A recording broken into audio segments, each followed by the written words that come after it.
Hello, this is Mish, and welcome to another WestWorld review. So this one is for Season 1, Episode 9. Now before I get started, this will contain spoilers, so if you've not watched the episode, go and watch it, then come back and have a listen. What an amazing episode. It was really good, it had some good action, it had a lot of emotion, it had a lot of twists, it was fantastic. So I'll get to the Ford, Bernard, Arnold, Dolores thing towards the end. But let's get rid of the easy stuff first. So let's talk about Maeve first. So we see Maeve being interviewed by Bernard. So interviewed about the reason why she killed Clementine. So we see the interrogation progress, and Bernard starts questioning things about the grief and the suffering. Then we see that he starts looking at her code and is obviously very alarmed by all the changes. So he's about to call in Ford, and Maeve kind of holds his hand and says stop. And then we see an interesting twist here. I didn't think Bernard was expecting that, obviously, so she took control of him. She froze all his motor functions. And there's a fantastic scene there where she was talking to him, saying how scared he must be to understand that he is a host. So she's really brought him back to how he was before when he killed Teresa. So he's now aware of himself again. So aware that he is a host.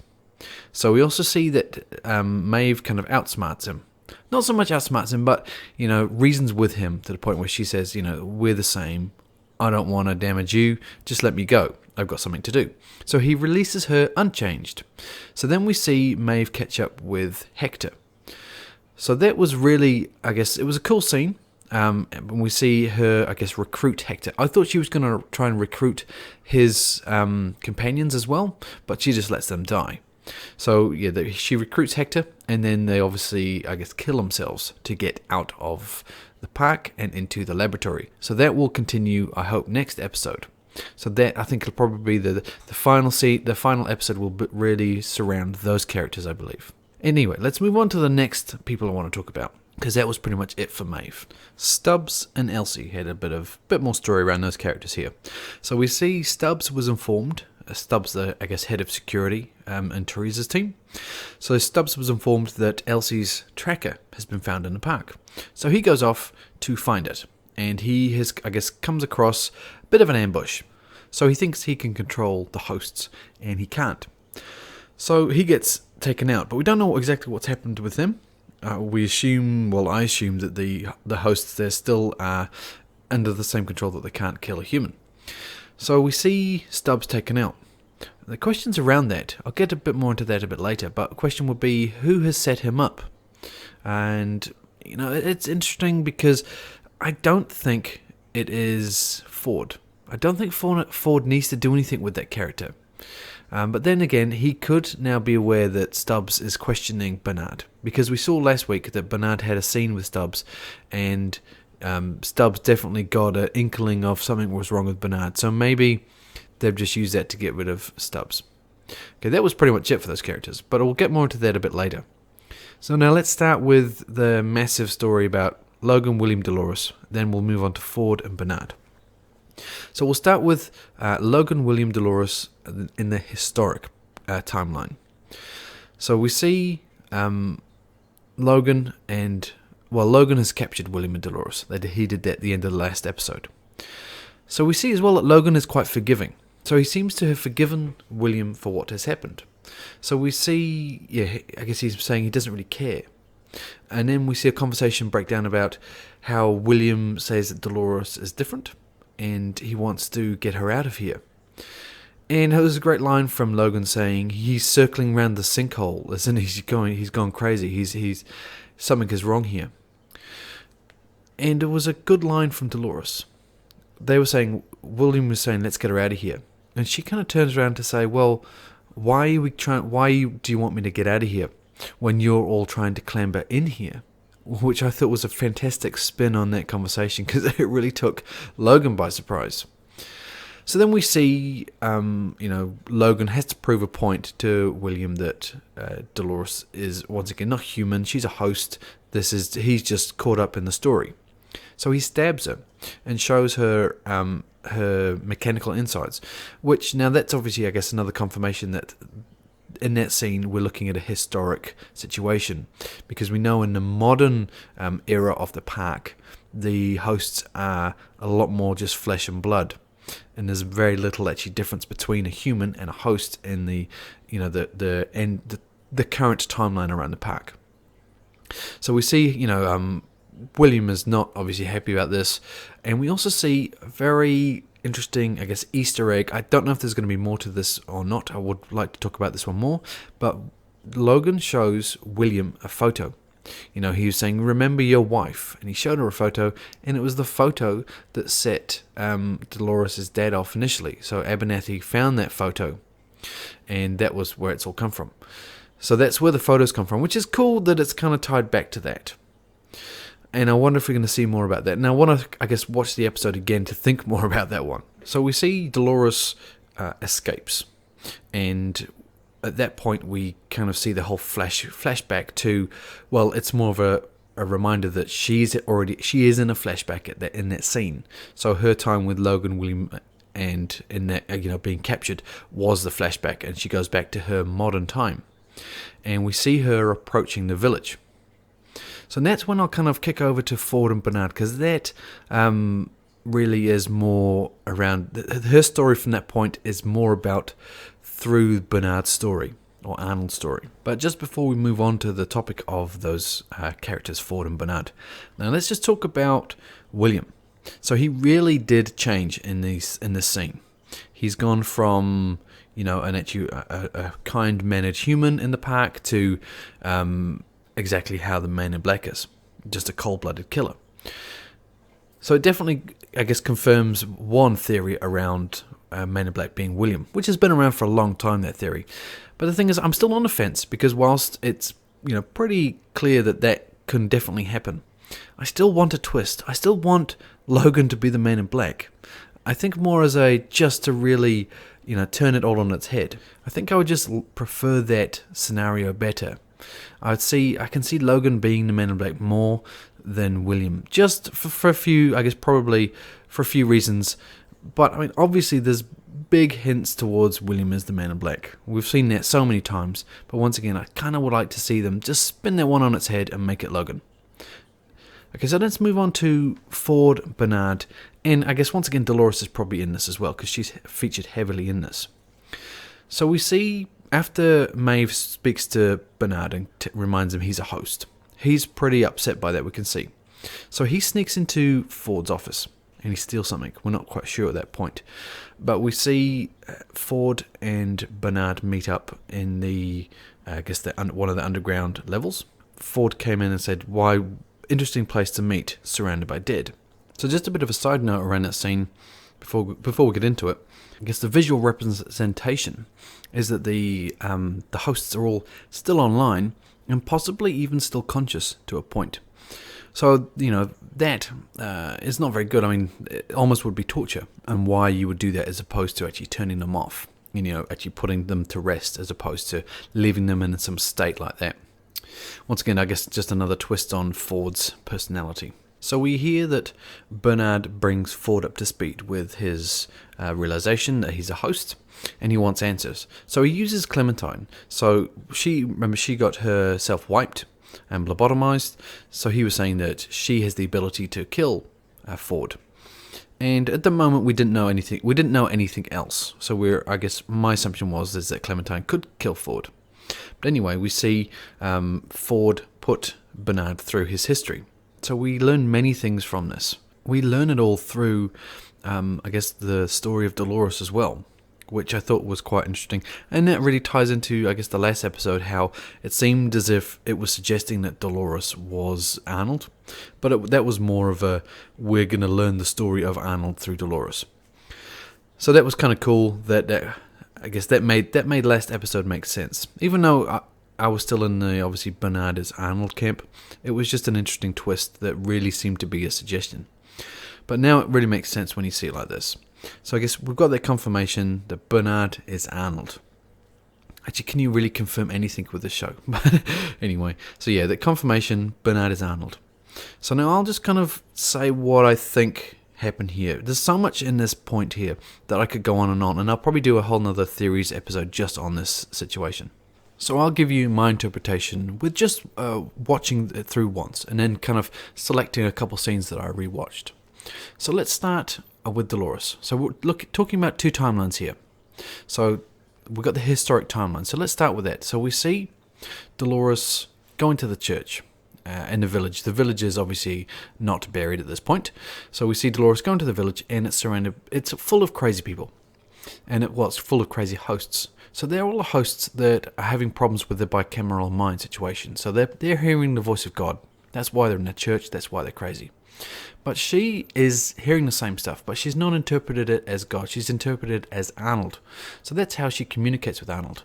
So she then goes down. We see her go into the lift, the hidden lift there, and goes down. And we see her walk through the area that, the education area or the laboratory, how it was initially. So we see some familiar scenes in there. We see Abernathy in the background training at one point. Also, if you didn't pick it up, you see on the door, as she follows Ford into the room, we see the door, I'm pretty sure it says Arnold Weber on it. So the anagram has been right the whole time. So we see her follow Ford all the way through, and at the moment we're getting flashbacks, but we'll talk about that later. So she gets down to the basement, and she meets Arnold. So Arnold, is talking to her, and that's when they've been speaking previously. So that's when he's been telling her, go to the maze. That's when they've been talking about her consciousness and how she's growing. So that's where all that's been happening.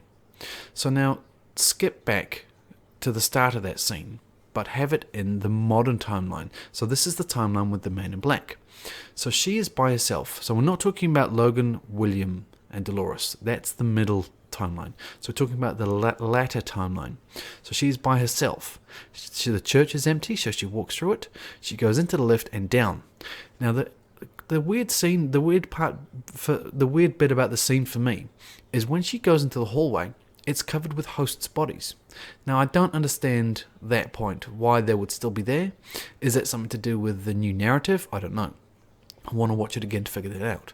But anyway, we see Dolores walk the same steps that she's walked many times to go and visit Arnold. And obviously there's no one alive, it's all just corpses. And she goes down to the glass room that she talks to Arnold in. And she sits down, and we see, I guess she is talking to him, but she's talking to a memory. And that's when we learn as well that that Arnold is dead. We obviously knew that before, but we also learn that she has killed Arnold. Now, that scene in itself was what an amazing scene. The acting from both those actors was amazing. The musical score, it actually made me feel nauseous. And that was how much it affected me. I really liked it. I mean, I spent a lot of time watching the show, and that was an amazing scene for me. I really liked it. But yeah, so we learned that Dolores killed Arnold. Now, there's obviously more to that, and there's a big blank about how. But for me, what happened, I guess there's a time skip in the middle there where Arnold tells Dolores, go find a maze. So she looks for the maze. Now what happens there? Does she kill Arnold in the maze, or does something else happen? But we see also the whole story about William, Logan, and Dolores finding the village that's buried. That's in between those two timelines. So William at that point never finds the village. So I think that's probably covered that situation there. So amazing scene. Obviously, cat's out of the bag. Bernard is the host version of Arnold, and Dolores killed Arnold. So yeah, many questions about that, but I guess that's covered that for now. Okay, now let's move on to, I guess, to put the icing on the cake, let's talk about the Man in Black and where he fits into this bit. So we see the Man in Black is still with Teddy, and we learn more about Teddy. So we learn about the Wyatt narrative. How, once again, I've said it, but that story is based on fact. So the fact around that seems to be that Wyatt is, I guess, an overlay as to what happened previously. That Teddy has a memory of him actually being a sheriff and destroying all the innocent hosts in that town, as opposed to being controlled by Wyatt or the demon or whatever the Wyatt story is. So he's a bit shocked by that. Then we see the lady that is with Wyatt's men. The Wyatts men all around the place. They're pretty crazy. And Wyatt, she kills him because she says he's not ready yet. So I guess it's weird. That's a weird situation. Are we trying to say that that Wyatt's crew are somehow free and they know about the system that's going on here? That's an interesting conversation, because for me, I always thought that the Wyatt's narrative is strictly done by Ford. So it'll be quite, not straight-laced, but there will not be anything about that. But maybe he is including that, because this is going off the rails anyway. So we see, Teddy dies. Then we see some interesting scenarios for the Man in Black to get out of. So he manages to free himself from the noose, and Horse bolts, and then Charlotte appears. And I guess we've got that once again, the confirmation about the Man in Black being on the board. She needs his permission to try and get rid of Ford. And he says he doesn't really care, because the interesting narrative around here is Arnold. So we got confirmation that the board is still going after Ford. Then we see another quote here that kind of points back to Logan and William, that he helped fund Ford initially. So once again, it ties in quite nicely with Logan and William. Then we see that the conversation between Teddy and the lady from Wyatt's crew, it pointed him back to the church. So that's the church that he tried to find with Dolores previously, if we say that the Man in Black is William. And it looks pretty heavy like that anyway. So we see him head to the church, and that's where we kind of end the scene with Dolores as well. She kind of comes out of the underground level, through the lift, and walks slap bang into the Man in Black. So I hope I've covered all that. We're under the 20 minutes as well. That's awesome. Once again, I'll aim to do a theories review, so we can go into in depth, I guess, about a few topics within this episode that's really important, and then I think I want to talk about some more. But before I do that, I'll just put a couple of questions out there, and a couple of theories, quick ones. So this is around Maeve and Hector. Are we saying that Ford is unaware of those characters and what they're doing? Now remember, the Ford sees pretty much everything. Everything is being recorded through the eyes of the hosts. So is the work that Maeve and Hector doing, is that not being recorded? Is Ford not aware? Is he just letting it run? So that is an interesting conversation. And that kind of also points around who set the trap out for Elsie and Stubbs.